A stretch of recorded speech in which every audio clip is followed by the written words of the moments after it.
உலகம் முழுவதும் வாழக்கூடிய ஸ்ரீ குபேரன் டிவி நேயர்கள் அனைவருக்கும் உங்கள் தாம்பரம் ஸ்ரீ வாராகி ஈசநேசன் சுவாமியுடைய நல்லாசிகள், வாழ்த்துக்கள். ஜெய் வாராகி, ஜெய் ஜெய் வாராகி. அன்பு நேயர்களே, மார்ச் மாத ராசி பலன்கள். மார்ச் மாதம் ரொம்ப ரொம்ப முக்கியமான ஒரு மாதம். காரணம் என்னன்னு கேட்டிங்கனாக்கா, இந்த மார்ச் மாதத்தில் சனி செவ்வாய் சேர்க்கை ஏற்படுகிறது. ரொம்ப குரூஷியலாக, ரொம்ப முக்கியமாக கவனிக்க வேண்டிய 2 அம்சங்கள். போன மாதம் பிப்ரவரி மாதம் நற்பலன்கள், சுப பலன்கள் ஏற்பட்டது, நல்லாவே இருந்திருக்கும், நல்ல மகிழ்ச்சியாக போயிருக்கும். ஆனால் இந்த மார்ச் மாதத்தை பொறுத்தவரையில் அன்பு நேயர்களே, கும்பத்தில் இருக்கக்கூடிய சனி பகவானோடு பகை வீட்டில் செவ்வாய் பகவான் சேருகிறார். அது ஒரு முக்கியமாக கவனிக்கப்பட வேண்டிய ஒரு விஷயம். அதோடு மட்டுமல்லது, ராகுவுக்கு 2-12 அந்த சனியும் செவ்வாயும் உட்கார்றாங்க. ஸோ சனி செவ்வாய் சேர்க்கை அவ்வளோ சிறப்பு இல்லை. அதோடு மட்டுமல்ல, பகை கிரகங்களான சனி சுக்கிரன், அங்கேயும் சனி சுக்கிரன் சேர்க்கை ஏற்படுகிறது. அதே போல் பகை கிரகங்களான, நிலையான பகை கிரகங்களான சூரியன் ராகு, அங்கே சேர்க்கை ஏற்படுகிறது. மீனத்தில் இருக்கக்கூடிய ராகுவோடு சூரியனும் இணைகிறார். அப்போது இந்த பகை கிரகங்கள் எல்லாம் ஒன்று சேருகின்ற பொழுது நிச்சயமாக எல்லா வகையிலும் மார்ச் மாதத்தில் நம்மளுடைய அன்பர்கள், அது இங்கே எந்த நிலையில் இருந்தாலும், ஒரு முக்கியமாக அரசியல் தலைவர்கள் எந்த பக்கம் போகிறது, எந்த பக்கம் முடிவெடுக்கிறது, எந்த பக்கம் நாம் சாஞ்சு பேசுகிறது, எந்த பக்கம் சப்போர்ட்டாக நாம் இருக்கிறது, அப்படிங்கிற ஒரு தடுமாற்றம் ஏற்படும். குறிப்பாக அரசியல் தலைவர்களுக்கும் அரசியல்வாதிகளுக்கும் அல்லது அரசியல் கட்சிகளுக்குமே கூட ரொம்ப டஃப்பான ஒரு மாதமாக இந்த மார்ச் மாதம் இருக்க போகுது. காரணம் என்னன்னு கேட்டிங்கனாக்கா, அந்த சனி செவ்வாய் ஒரு கலகத்தை ஏற்படுத்தக்கூடியவர்கள். இது அரசியலுக்கு மட்டும் நான் சொல்லலை, அது சினிமா துறையாகட்டும் அல்லது மீடியா துறையாகட்டும் அல்லது நார்மல் லைஃப் ஆகட்டும், எல்லாருக்குமே இது பொருந்தும். பொதுவாக இந்த உலக அளவில் நம்ம பாரத தேசம், நம்ம இந்தியா நம்ம எடுத்துப்போம். அப்போ இது ஒரு கலகத்திற்கான காலமாக, மாதமாக இது அமைந்துள்ளது. கிரக அமைப்புகள் ரொம்ப கடுமையான நல்ல ஒரு கான்ட்ராஸ்ட்டு காம்பினேஷன்ஸ் அப்படி வச்சுக்கோங்க. அது ரொம்ப எச்சரிக்கையாக இருக்க வேண்டிய ஒரு மாதமாக இந்த மார்ச் மாதம் அமைகிறது. இதுவரை நாம் சந்தித்திராத, இதுவரை நாம் பார்த்திராத கிரக அமைப்புகள் எல்லாம் இந்த மார்ச் மாதத்தில் ஒன்று சேருது. மிகுந்த எச்சரிக்கையோடு இருக்க வேண்டும். குறிப்பாக ஃபேமிலி சப்ஜெக்டில், கணவன் மனைவி சப்ஜெக்ட்னா சூரியன் அங்கே ராகு, சூரியன் ராகு, அதே போல் இங்கே செவ்வாய் சுக்கிரன் சனியோட போய் சேர்ந்துக்கிறாங்க. சுக்கிரனும் செவ்வாயும், ஆணும் பெண்ணும், கணவனும் மனைவியும் யார்கிட்ட போய் சிக்கலில் மாட்டிக்கிறாங்க? சனியுடைய சிக்கலில் போய் மாட்டிக்கிறாங்க. அப்போ ரொம்ப கணவன் மனைவி அல்லது குடும்பம் அல்லது சூரியன் சனின்னு வச்சுன்னா பிள்ளைகள், சூரியன் ராகு அரசியல் தலைவர்கள், அரசாங்க உத்தியோகம் செய்யக்கூடியவர்கள், அரசாங்கத்தில் நல்ல உயர்ந்த பொறுப்புகளில் இருக்கக்கூடியவங்க, அரசாங்கத்தில் நல்ல பதவிகளில் இருக்கக்கூடியவங்க, கவர்மெண்ட் ஜாபில் இருக்கக்கூடியவங்க, அல்லது கவர்மெண்ட் ரிலேட்டடாக அவங்களுக்கு ஏதானும் டெண்டர் ஒர்க் எடுத்து செய்யக்கூடியவங்க, சப்போர்ட்டிவான பேக் அந்த பின்னாடி இருந்து ஒர்க் பண்ணி தரக்கூடியவங்க. அப்போ இந்த மாதிரி காலகட்டத்தில், இந்த மாதிரி சூழ்நிலையில் இருக்கக்கூடிய அன்பர்கள் எல்லாம் மிகுந்த எச்சரிக்கையோடு நடந்து கொள்ள வேண்டும். அதோடு மட்டுமல்ல, அங்கே பாருங்கள், சூரியன் ராகு இணைவு, அரசியல் கழகம் உண்டு, குடும்ப கழகம் உண்டு. அதே போல் தேவையில்லாத சிறைவாசங்கள், தேவையில்லை அரசியல் தலைவர்களாக இருந்தாலும், குறிப்பாக அரசியல் தலைவர்களுக்கு தேவையில்லாத சிறைவாசம் இதுவரையில் அவங்க எதிர்பார்த்துருக்கவே மாட்டாங்க. அவங்களுக்கு சம்மந்தமே இல்லாமல் ஒரு அரெஸ்ட் வரல, ஒரு என்கொயரி வருவதற்கான வாய்ப்புகள் உண்டு. அப்போ இந்த மாதிரியான ஒரு கடுமையான சூழ்நிலைகள் ரொம்ப ஜாக்கிரதையாக, கேர்ஃபுல்லாக ஹேண்டில் பண்ண வேண்டிய விஷயங்கள்லாம் அங்கே ஏற்படுகிறது. அப்போ செவ்வாய் சுக்கிரன், செவ்வாய் சனி செவ்வாய் சேர்க்கை சேர்ந்தாலே எப்பேற்பட்ட வற்றாத ஜீவன் நதிகள் கூட வற்றி போகும்னு சொல்லியிருக்கிறாங்க நம்ம ஜோதிட ஸ்லோகத்தில். செவ்வாயும் சனியும் கன்னியிலே சேர்வாரேயானால் கடலும் வற்றி போகும். கன்னி செவ்வாய் கடலும் வற்றி போகும். அப்போ என்ன ஆகுங்க, நம்மளோட ட்ரை பிளேஸ், அதாவது உங்களுடைய சேமிப்புகள் கரையக்கூடிய காலமும். ஸோ இந்த மாதிரி நிறைய ஹிண்ட்ஸு, நிறைய பாயிண்ட்ஸை நம்ம உள்ளே போய் பார்க்க போகிறோம். அப்போ இந்த மார்ச் மாதத்தை பொறுத்தவரை கிரக அமைப்புகள், மேஷத்தில் குரு, மேஷத்திலே குரு பகவான், அதோட விட்டோம்னாக்க நேர கன்னியிலே கேது, கும்பத்திலே சுக்கிரன், செவ்வாய் மற்றும் சனி பகவான், மீன ராசியிலே ராகு, சூரியன், புதன். இந்த 4 இடங்களில் மட்டும்தான் கிரகங்கள் அமைந்திருக்கு. இதில் 2 வீடுகளில் 3 கிரக சேர்க்கை அமைந்துள்ளது. இதுவும் நம்ம ஒரு குறிப்பிட்டு பார்க்க வேண்டிய விஷயம்.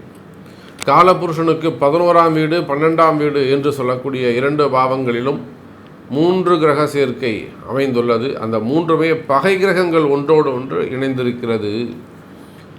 இதுவரையிலும் தவிர அரிசிக்கிட்ட பகை, அந்த பகையாளிகள், பங்காளிகள் கூட இன்றைக்கி ஒன்று சேருவதற்கு சூழ்ச்சிகளுக்காக, நல்ல விதமாக தர்மத்துக்காக இல்லை, சூழ்ச்சிகளுக்காக ஒன்று சேரக்கூடிய வாய்ப்புகள் ஏற்படுகிறது. ஸோ வாருங்கள், ஒவ்வொரு ராசிக்கும் எப்படி இருக்குது, இந்த மார்ச் மாதம் எப்படி செய்யப்போகுது, முக்கியமாக நம்ம என்ன ஆஸ்பெக்ட்லாம் பார்க்க போகிறோம் அப்படிங்கிறத ஒவ்வொரு ராசிக்கும் தனித்தனியாக பார்க்கலாம். வாருங்கள். அப்போது மீனராசி அன்பர்களே, மீனராசி அன்பர்களே, இந்த மாதம் மார்ச் மாதம் ரொம்ப ரொம்ப ஒரு முக்கியமான மாதமாக அமைகிறது. நான் சொன்னேன் காம்பினேஷன்ஸ்லாம் சரியில்லை, அதாவது பிளானட்ஸுடைய காம்பினேஷன் சரியில்லை, கிரக அமைப்புகள் அவ்வளோ சிறப்பாக இல்லை. பகை கிரகங்கள்லாம் ஒரு வீட்டில் உட்காந்துருக்கு. அதுவும் காலபுருஷனுக்கு லாபஸ்தானம், காலபுருஷனுக்கு விரயஸ்தானம்னு சொல்லக்கூடிய இடங்களில் நிறைய கிரகங்கள், பிளானட்ஸ் பகை கிரகங்களாக ஒன்று கூடுது. அப்போது இது உங்கள் ராசிக்கு எப்படி இருக்கும், வாங்க பார்க்கலான்னு சொன்னேன். அப்போ மீனராசி என்பதிலே உங்கள் ராசியில் ஏற்கனவே இருக்கக்கூடிய ராகு, அவரோட 6ஆம் அதிபதி, நீங்கள் மீன ராசியானாலும் மீன லக்னமானாலும் உங்கள் ராசிநாதனோடு உங்கள் ராசியில் 6ஆம் அதிபதி ஒன்றிணைகிறார். யாருங்க? சூரியன் உள்ள வரார். அவர் 15 நாள் இருக்கிறார். அதெல்லாம் அங்கே காரணம் இல்லை. ஆனால் பொதுவாக சூரியன் ராகு தொடர்பு என்பது ரொம்ப முக்கியமான ஒரு காம்பினேஷன். இந்த சூரியன் ராகு ஒரு சில நேரங்களில் மிகப்பெரிய லாபத்தை ஈட்டு கொடுத்துரும், மிகப்பெரிய ஒரு வெற்றியை தேடி கொடுத்துரும், மிகவும் ஒரு உயர்ந்த ஒரு குடியரசுத் தலைவராக கூட உட்கார வச்சிடும். இப்போ கூட நம்ம மாண்புமிகு அந்த ஜனாதிபதி முர்மு அவர்கள் அந்த சூரியன் ராகு காம்பினேஷன் தான். எங்கேயோ கடை நிலையில் இருக்கக்கூடிய ஒருவரை நம்முடைய நாட்டின் உயர்ந்த பதவி, அந்த பதவியில் கொண்டு போய் ஒருத்தரை உட்கார வைக்கிறதுனா அதுக்கு சூரியன் ராகு காம்பினேஷன் தான் அர்த்தம். அப்போ சற்றும் எதிர்பார்க்காத வகையில் உயர்ந்த பதவிகள் இதெல்லாம் அந்த சூரியன் ராகு கொடுப்பாங்க. அப்போ மீன ராசி என்பர்களே, நீங்கள் எந்த நிலையில் இருந்தாலும், ஒரு சாதாரணமாக ஒரு கடையில் வேலை செஞ்சிட்ருக்கீங்க, டக்குன்னு அந்த கொண்டு போய் நல்ல போய் கல்லால் உட்கார அப்படின்லாம், புரியுதுங்களா? நீங்கள் ஒரு சப்ளையர் பார்த்துட்டு அங்கே போய் சூப்பர்வைசர் பாடுறா அப்படின்லாம். ஒரு ஹோட்டலில் வேலை செய்கிறீங்க, வேலை செய்கிற இடத்துல என்ன பண்ணுவாங்க, நீ இனிமேல் நாளில் சூப்பர்வைஸ் பாரா, நீங்கள் என்னென்னு கவனி கொஞ்சம் அப்படின்வாங்க. ப்ரொடக்ஷன் கவனிக்க சொல்லலாம், சூப்பர்வைஸ் பண்ண சொல்லலாம், குவாலிட்டி மேனேஜராக பண்ண சொல்லலாம். அல்லது ஒரு ஆஃபீஸில் ஒர்க் பண்ணி கிளர்க்காக இருக்கீங்க, உங்களை அப்படியே ஒரு ப்ரமோஷன் கொடுத்து மேனேஜராக மாற்றலாம். அப்போ நீங்கள் சற்றும் எதிர்பார்க்காத வகையில் நீங்கள் எந்த நிலையில் இருந்தாலும், எந்த இடத்துல இருந்தாலும் எதிர்பார்க்காத பதவி உயர்வு உங்களுக்கு கிடைக்கும். மீனராசி அன்பர்கள், எதிர்பார்க்காத அந்த பதவி உயர்வு உங்களுக்கு கிடைச்சிடும். நான் சொன்னேன், லாஸ்ட்டில் அடியில் இருக்கக்கூடிய ஒரு சாதாரண கடைநிலை ஊழியருக்கு கூட மிகப்பெரிய கோபுரத்தில் உட்காரக்கூடிய வாய்ப்புகள் ஏற்படும். அப்போ இது யாருக்குலாம் ரொம்ப முக்கியம் அப்படின்னா, அரசு அதிகாரிகள், கவர்மெண்ட் ஜாபில் இருக்கக்கூடியவங்க. அதே போல் ப்ரைவேட் ஜாப்லேயும் ஒரு நல்ல ரேங்கில் இருக்கீங்க, இப்போ ஒரு ஜிஎம்மாக இருக்கீங்க, அடுத்தது நான் ஒரு ப்ரமோஷன் வரணும் சார், எனக்கு ப்ரமோஷன் வருமா, அவங்களாம் இந்த கொஸ்டினை கேட்கலாம். அப்போ நீங்களாம் உங்கள் பர்த் சார்ட்டை செக் பண்ணிக்கலாம், நீங்களாம் உங்கள் பிறப்பு ஜாதகத்தை கொடுத்து இது எனக்கு நடக்குமா அப்படிங்கிறத செக் பண்ணிவிட்டு அதுக்கேற்ற மாதிரி நீங்கள் பூஜையை பண்ணலாம். அப்போ எதிர்பார்க்காத வகையில் பெரிய பெரிய பதவிகள் உங்களுக்கு கிடைக்கும் மீன ராசி அன்பர்களே. அதே போல் அரசியலில் இருக்கக்கூடியவர்கள், ஏன்னா இந்த பதவின்னு சொல்லும்போது அது முதல்ல யாருக்கு பொருந்தோம்னா அரசியலுக்கு தான் பொருந்தும். அந்த அரசியலுக்கு யாரு காரகன்னா சூரியன், அவரும் அங்கே இருக்கார். அப்போ அரசியலை சார்ந்த மீன ராசி அன்பர்களே, அரசியலை பொறுத்தவரையில் மீனராசி அன்பர்களே, நல்ல பதவிகள், நல்ல போஸ்டிங் உங்களுக்கு கிடைக்க போகுது. சற்றும் எதிர்பார்க்காத வகையில் ஒரு உயர்ந்த போஸ்டிங் உங்களுக்கு கிடைக்க போகுது. நல்ல மாற்றங்கள் நிகழப்போகுது. ஒருவேளை இடமாற்றங்கள் கூட அமையும். எனக்கு இங்கே சரியாக அமையலை சார், எனக்கு இங்கே சீட்டு கொடுக்கலன்னு சொல்லிட்டாங்க. இன்றைக்கி காலைல கூட நான் ஒருத்தர்கிட்ட பேசினேன். சாமி இந்த மாதிரி இருக்குதுன்னு சொன்னாங்க. சரிங்க சார், நீங்கள் இடம் மாறுறதா இடம் மாறிக்கலாம், அதுக்கான கால நேரங்கள் வருது, அங்கே போனால் ஒரு அங்கீகாரம் கிடைக்குமான தாராளமாக நீங்கள் மாறும். அப்போ இடமாற்றத்துக்கான காலம் வருது. அப்போ அரசியலை பொறுத்தவரை இடமாற்றங்கள், நிறைய இடமாற்றங்கள், இங்கேருந்து அங்கே போகிறது, அங்கேருந்து இங்கே வர்றது, நிறைய ஜம்பிங், அரசியலாக நிறைய இடமாற்றங்கள் அமைய போகுது. போகிற இடங்களில் நல்லா சிறப்பாகவே இருக்கும். போகிற இடங்களில் நல்ல மதிப்பு மரியாதை இருக்கும். பட் உங்களுடைய செல்வாக்கை நீங்கள் அங்கே காமிச்சே ஆகணும். நான் யார் அப்படிங்கிற உங்களுடைய செல்வாக்கை நிரூபிக்க வேண்டிய தருணம் இது. மீன ராசி அன்பர்களே, நீங்கள் எதுவாக இருந்தாலும், ஒரு ப்ரைவேட் ஜாபாக இருக்கலாம், ஒரு கம்பெனியாக இருக்கலாம், ஒரு ஹோட்டலாக இருக்கலாம், அல்லது மார்க்கெட்டில் ஒரு கடை வச்சுருக்கலாம், உங்களை நம்பி ஏதோ ஒரு விஷயம் செய்யலாம், குடும்பமாக இருக்கலாம், கணவனாக இருக்கலாம், மனைவியாக இருக்கலாம். மனைவியை நம்பி ஒரு விஷயம் சொல்லுவாங்க, இது நீ பார்த்துக்கணும்னு விட்டு போகலாம். அந்த மனைவி என்ன பண்ணுங்க, நம்பிக்கையாக அந்த வேலையை செஞ்சு காமிக்கணும். பாருங்கள், நான் பொறுப்பாக இருந்தேன், நான் ரெஸ்பான்சிபிளாக இருந்தேன், செஞ்சு வச்சுருக்கேன் அப்படின்னு உங்களுடைய தன்னம்பிக்கை, உங்களுடைய செல்வாக்கை நிரூபிக்க வேண்டிய தருணமாக இந்த மாதம் அமைகிறது மீனராசி அன்பர்களே. அப்போ இந்த சனி செவ்வாய் சேர்க்கை அது எப்படி இருக்கும் அப்படின்னு கேட்டிங்கனாக்கா, குறிப்பாக கடன் சுமைகள், கடன் பிரச்சனைகள், நிறைய செலவீனங்கள் அதிகரிக்கும் மீனராசி அன்பர்களே. ஏன் உங்களுக்கு செலவு வருது அப்படின்னு கேட்டாக்கா, 12ல் இருக்கக்கூடிய 2ஆம் அதிபதி செவ்வாய் பகவான் உங்களுக்கு யாருங்க, 2க்கும் 9க்கும் உடையவன், முழு சுபராக வரக்கூடியவன். மீன ராசி ஆனாலும் மீன லக்னம் ஆனாலும் முழு சுபராக வரக்கூடியவர் யாருங்க, செவ்வாய் பகவான். 2 9க்குடையவன், எல்லா செல்வத்துக்கும் எல்லா பாக்கியத்திற்கும் அதிபதி. அந்த 2 9க்குடைய செவ்வாய் 12ல் சனி பகவானோடு மறைகின்ற பொழுது கஞ்சத்தனம் பண்ணுவார், கொடுக்கறதுக்கு கஞ்சத்தனம் பண்ணுவார்.